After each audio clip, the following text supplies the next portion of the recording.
Hello guys, so andito tayo sa ating munisipyo today. Ayan, so sarado ang ating sari-sari store. So ayan, taken from the lower ground of our municipality. So ayan, the public market. Pero may sabi-sabi na ililipat yung public market. Diba? Hello guys, magandang hapon. Andito na tayo sa ating sari-sari store. So ayan, dahil pumunta tayo sa bayan para may meeting kasi kami, so namili din ako ng konti lang kasi may mabigat kaya hindi ko dinagdagan. So worth 1,000 mahigit lang ito. 1,1 mahigit. So ito 10 kilong mangga kasi nagtatanong yung mga bata kahapon. So, namili tayo ng 10 kilo lang. So, isang plastic bag na yan.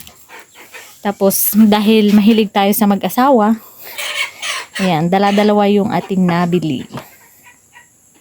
Ano nga ulit to guys? Liberty Condensed. Kasi may nagtanong sa akin and wala ako. Ayaw nila ng mga jersey and whatsoever na tatap. Gusto nila Liberty.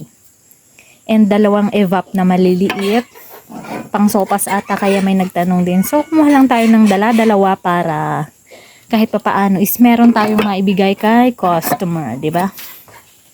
Tapos eto, mahal din ito eh.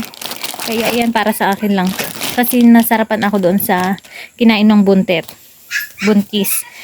Kaya yan. Kumuha ako dalawa. Then sa dalawa din, dalawa. Pang sa ice candy natin to guys, di ba? Ayan. Pero parang may nagtanong sa akin dati ng ganito. Tapos eto, bumili na tayo ng ano lang, 1, 2, 3, 4, 5 lang.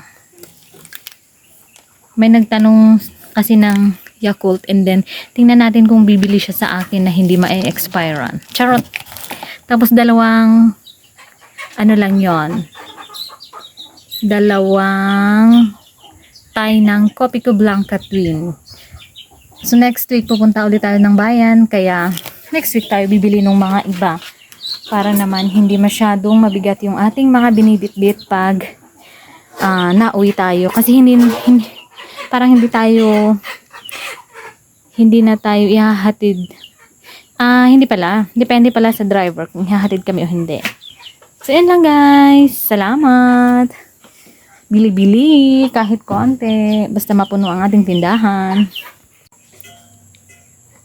So, ayun guys. Lagi na lang nagbo-brown out dito sa amin. Kaya dito lang tayo sa labas magyaw-yawan. So, ayun lang po yung aking napamili sa bayan. So, shout out doon sa aking meow-meow. And kahit mga konti-konti lang yung aking mga nabibili sa bayan is at least na kumukuha ako para naman kahit papaano is may maibigay tayo sa ating mga customer.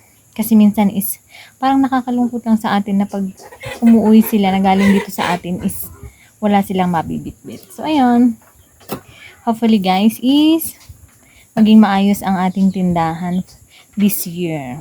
Di ba guys? So, ayun lang. Thank you.